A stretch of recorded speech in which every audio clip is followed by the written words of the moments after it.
eres? Yo soy David Farías Ríos. ¿De dónde eres? Venezolano. Venezolano. Tengo un proceso así, lo tengo ID, tengo todo. Ya.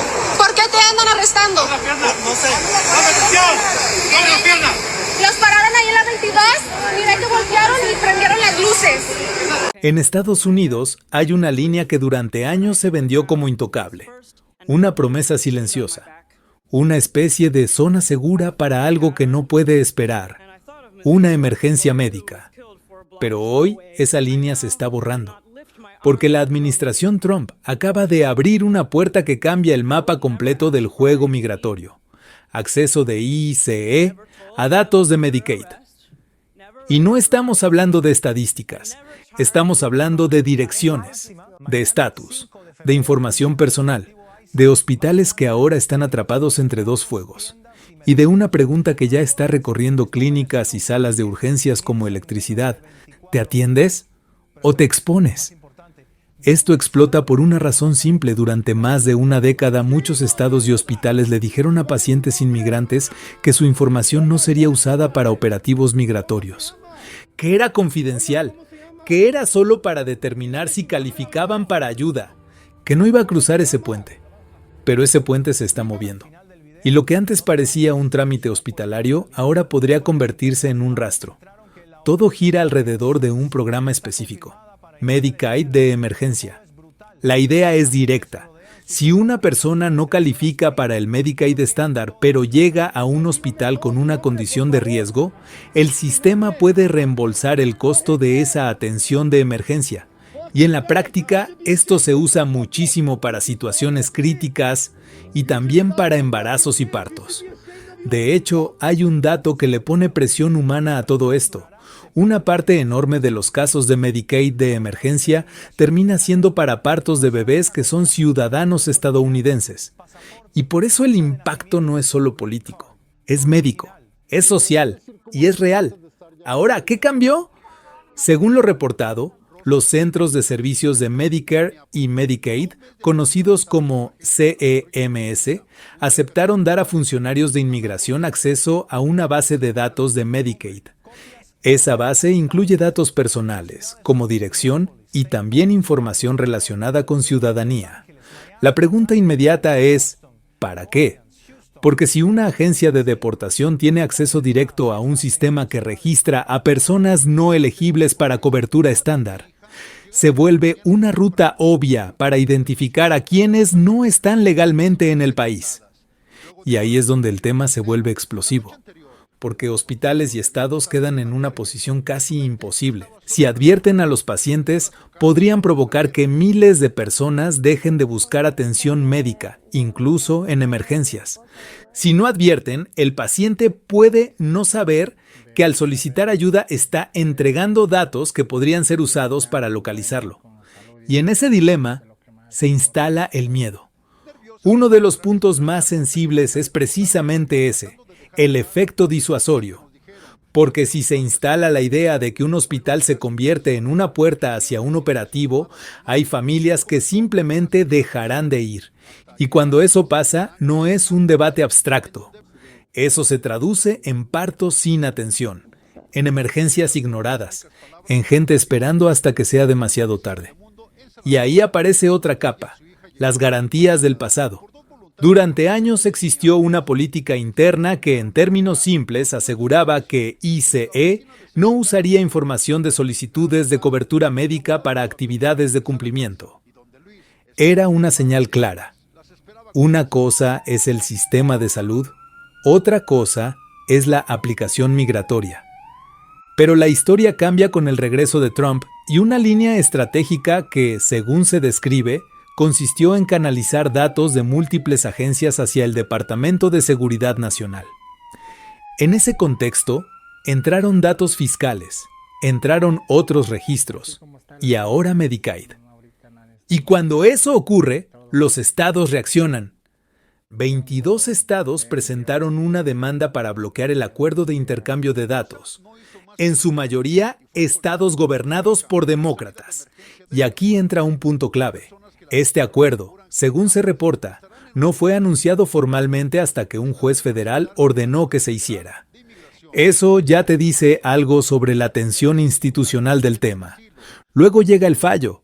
En diciembre, un juez determina que, en esos estados demandantes, el acceso de ICE se limita. Solo podrían acceder a información de personas que estén en el país ilegalmente. Y además, la orden prohíbe compartir datos de ciudadanos estadounidenses o de inmigrantes con presencia legal en esos estados.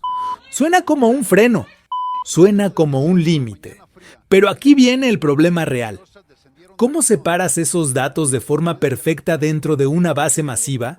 Porque expertos en Medicaid advierten que sería casi imposible filtrar sin errores.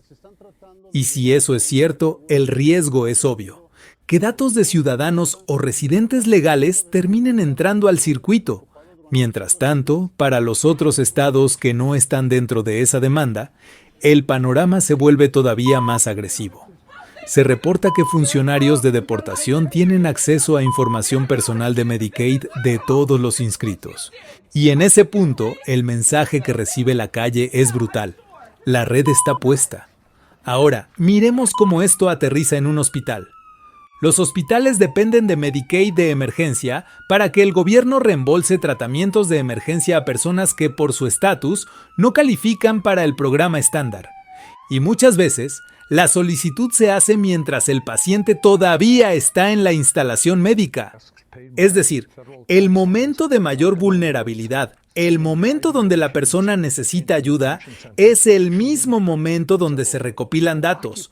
Por eso el golpe es tan fuerte, porque aquí no estás hablando de beneficios como si fuera un trámite administrativo. Estás hablando de una urgencia, de una camilla, de un parto, de alguien que llegó con una condición potencialmente mortal. Y ahora aparece una escena mental que lo cambia todo. ¿Y si ir al hospital me pone en una lista? Ese pensamiento, solo ese pensamiento, puede modificar comportamientos a escala.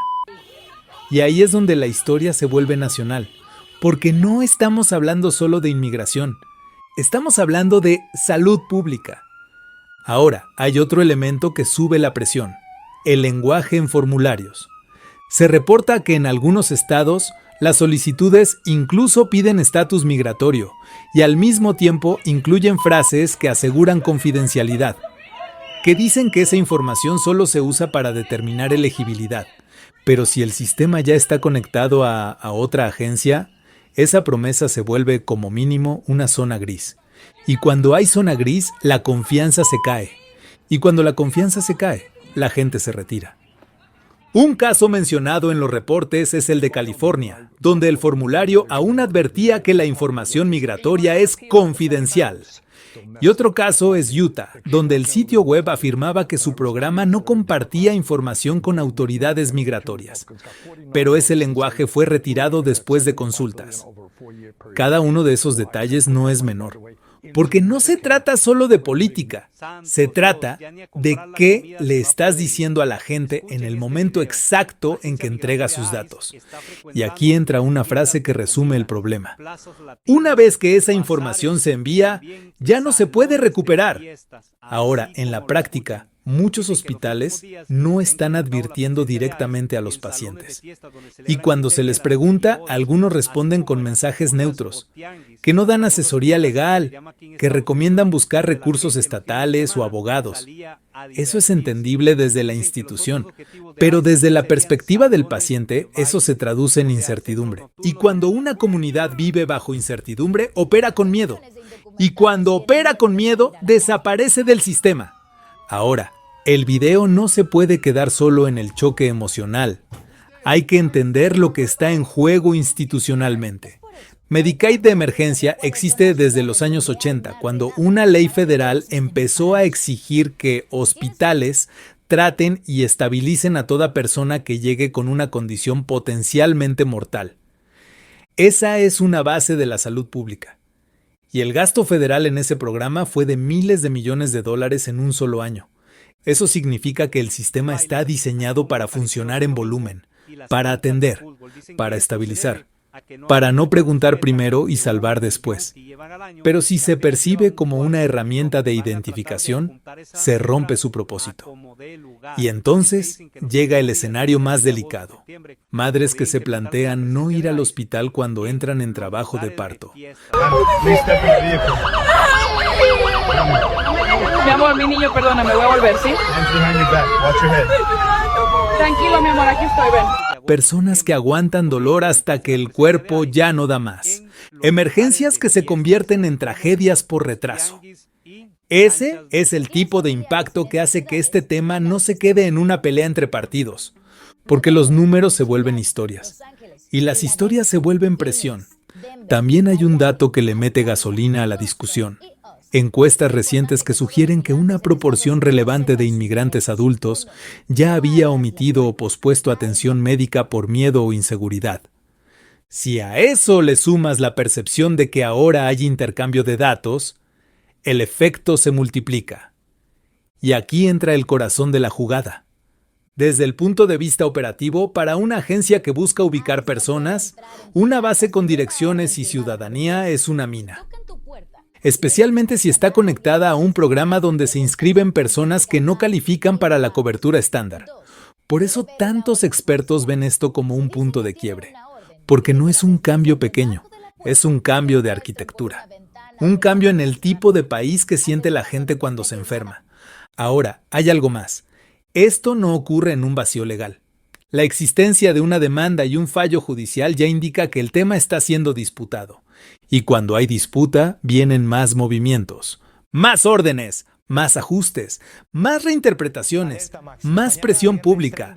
Eso significa que lo de hoy no es el final, es el inicio de una ruta. Y en esa ruta, lo que puede pasar es esto, que más estados intenten blindar datos, que más jueces impongan límites, que la administración busque nuevas vías, que los hospitales actualicen formularios y avisos, y que las comunidades ajusten su comportamiento, todo al mismo tiempo. Esa es la receta de un tema que se vuelve tendencia constante, porque cada semana puede haber un nuevo giro. Ahora, la pregunta que queda flotando es la que realmente define esta historia. ¿Se puede sostener un sistema de salud de emergencia si la gente siente que al entrar entrega su ubicación a una agencia de deportación? Porque ahí ya no estás hablando de ideología, estás hablando de supervivencia. Y cuando un país obliga a alguien a elegir entre atención médica y miedo, se rompe algo profundo. Y por eso esta historia es tan potente, porque conecta tres cosas que generan clic inmediato: Trump, ICE, salud. Y además lo hace con un elemento que dispara emoción: hospitales y partos.